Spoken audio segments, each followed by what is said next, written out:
All right, in chapter 4, section 1, we're going to be graphing polynomials. We're going to go over what polynomials are. So polynomial functions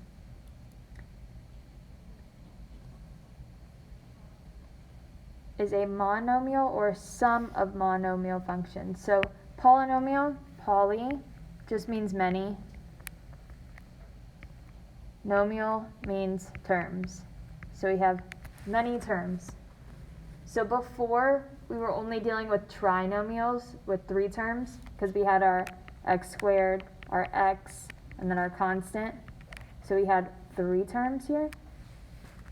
But now we're going to be dealing with more than that, many terms. So all exponents are whole numbers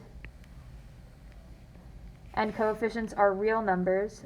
For this function, a of n is the leading coefficient. So this number out front, in front of our highest degree, is our leading coefficient. And then the number at the end is always our constant.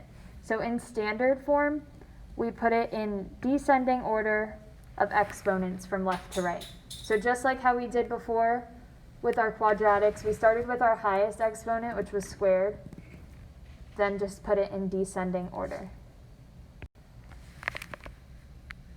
So here's a chart of all of our common polynomials. When we have a degree of 1, that means that there's no x, so it's just a constant. When we have that's when we have a degree of 0. When we have a degree of 1, it's linear. So just when we have an x, that's a linear function.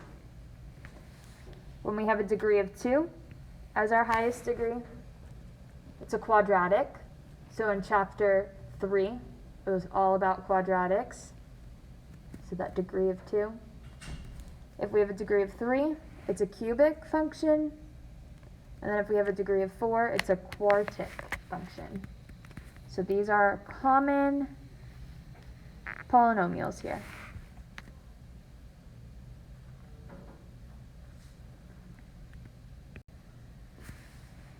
This brings us to our first example. Decide whether each function is a polynomial function. If so, write it in standard form and state its degree, type, and leading coefficient. So let's start with A. Is this a polynomial function? What do you think?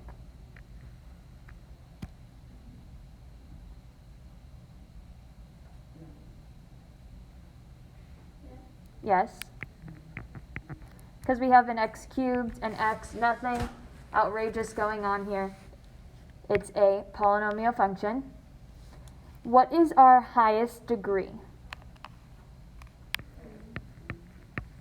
So our highest degree is 3. So what type of polynomial does that make this? Perfect, cubic.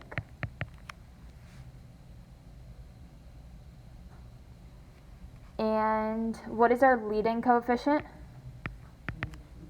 -2. So it's always the number out here. And this one's already in standard form. So this is standard form just because it goes in descending order. So we start with that highest exponent, which is cubed, then our x, then our constant. Any questions on this one? All right, let's look at B. This one is a polynomial function, so yes. How would we write it in standard form?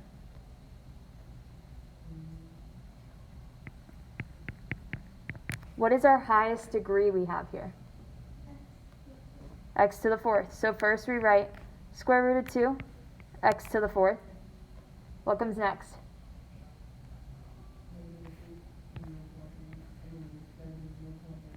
-0.8, x to the cubed, and then what's last? -12. So what is our highest degree? 4. What type is this? Quartic.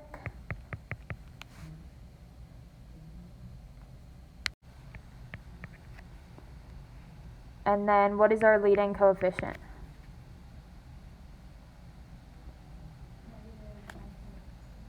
Perfect. Negative 1.6.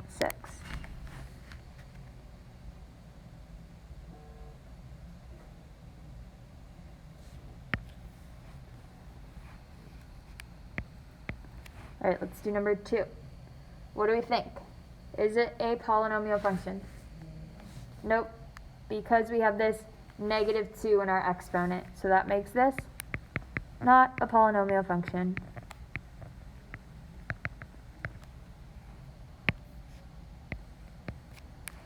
All right, and then last one, number 3. What do we think? Yes, it's a polynomial, so how do we write it in standard form? What comes first?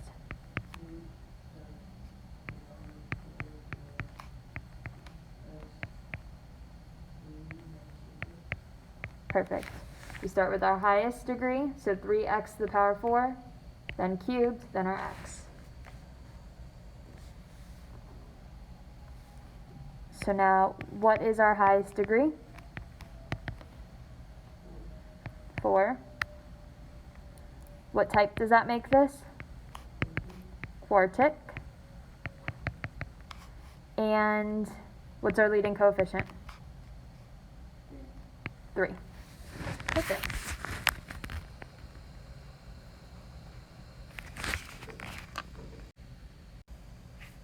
Did I? No. Okay. Oh, I skipped a slide.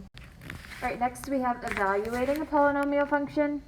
So if we're given a function f of x is equal to 2x to the power 4 minus 8x squared plus 5x minus 7 when x is equal to 3, all we do is take this 3 and plug it into all of our x's.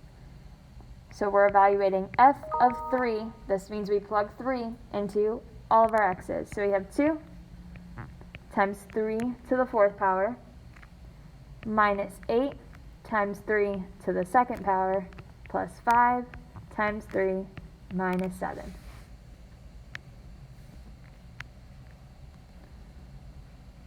So what is 3 to the 4th power? 8. So 3 times 3 times 3 times 3. 3 times 3 would be 9. 81. And then 81 times 2? 162. All right, next we have 3 squared, which is 9, and then 9 times 8. So 62 minus 72 plus 5 times 3, 15 minus 7. What is 62 minus 72? 90. 90 plus 15?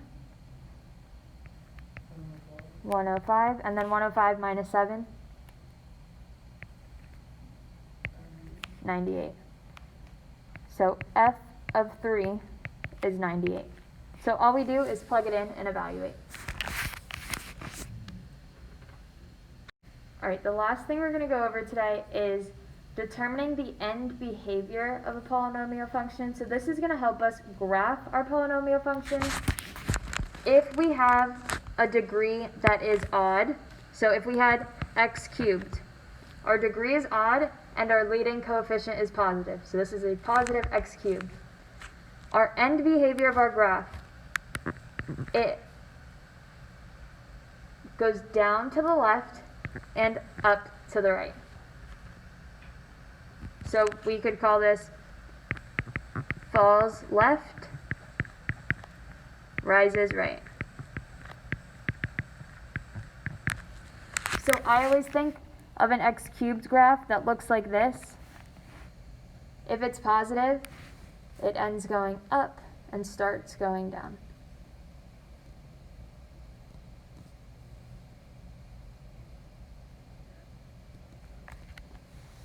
Next, if our degree is odd and our leading coefficient is negative, so if we have a negative x cubed graph, cube's just an example. This works for all odd degrees, so if it was negative x to the power 5, negative x to the power 7, anything odd, but cubed is just an example. So our graph is just going to be the same thing as the one before, but flipped. So it rises to the left and falls right.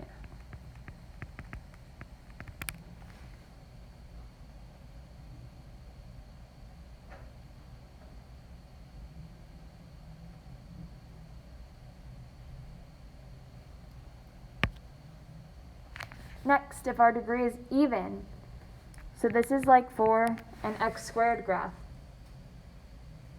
and our leading coefficient is positive, we know that it's going to rise to the left and right. So it's just going to go up and up. So if it's positive and an even degree, it's going to end going up and up. We know that an x squared graph always looks like this parabola, so it always ends going up and up if it's positive. Now if it's negative, so a negative x squared graph looks like a sad face. So it falls and rises, or it falls left and right. So it just goes down and down.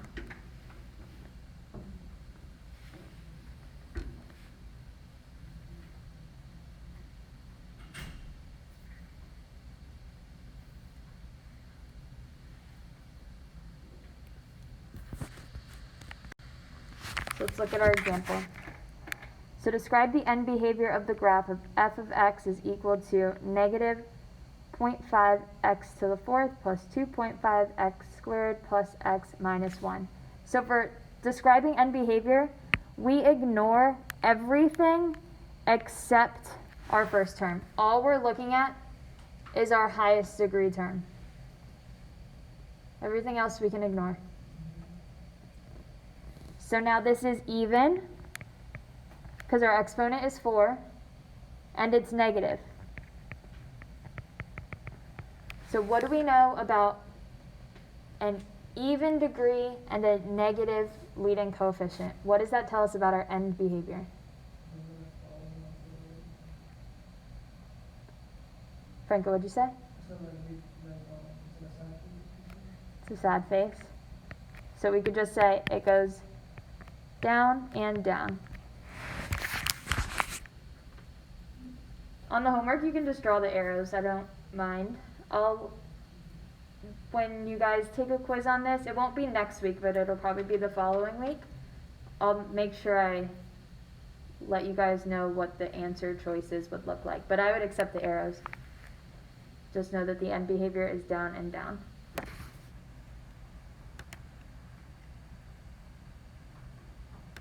It's even because this degree is 4, and 4 is an even number. So that's how we knew it was even.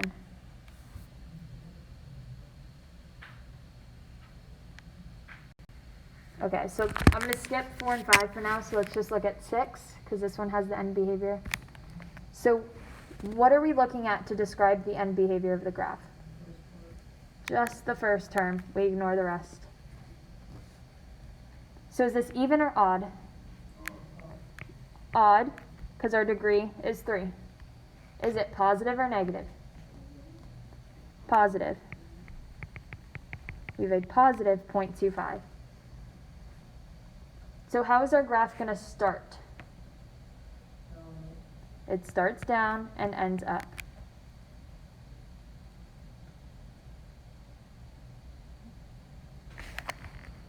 So anytime you have a positive, whether it's odd or even, anytime it's positive, you always end going up. Anytime it's positive, you're going to end going up. So the right side is always going to be up. Just think you always end on a positive note going up. So any questions on describing the end behavior? All right, let's look at 4 and 5 now. These are the ones that we just plug in. So for number 4, we're plugging in 4 for x. So we have f of 4 is equal to negative 4 cubed minus 3 times 4 squared plus 9. What do we do first?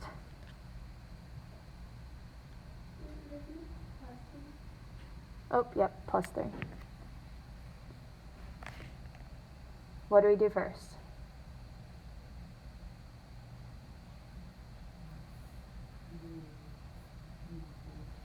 What is 4 cubed? 64. We have this negative on the outside, so it stays on the outside. And then we have to do 4 squared, which is 16. And what is 16 times 3? 48. So 64 plus 48 plus 9. Negative 64 plus 48 plus 9. So negative 64 plus 48 is what? Negative 24? Negative 16. Yeah, negative 16. So then negative 16 plus 9? Negative 7. So f of 4 is negative 7.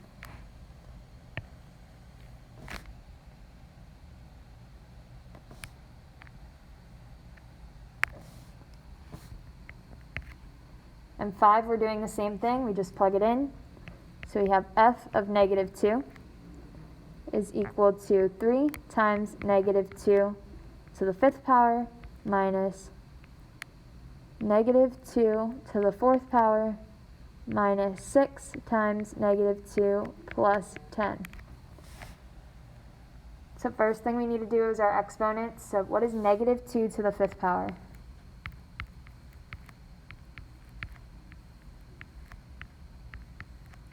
Negative 2 times negative 2 is 4. Negative 2 times negative 2 is 4 times negative 2. So this is 16 times negative 2, which would be negative 32. So negative 32 times 3. 96. Negative 96. All right, next we have negative 2 to the 4th power. So this, we could just ignore this part. So 4 times 4 is 16. So minus 16. And then negative 6 times negative 2. Positive 12 and plus 10. So negative 96 minus 16.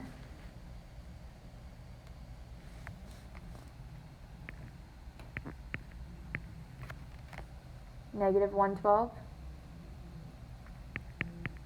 plus 12 plus 10. So negative 112 plus 10 would be negative 112 plus 12 would be negative 100 plus 10. And then negative 100 plus 10 is what? Negative 90.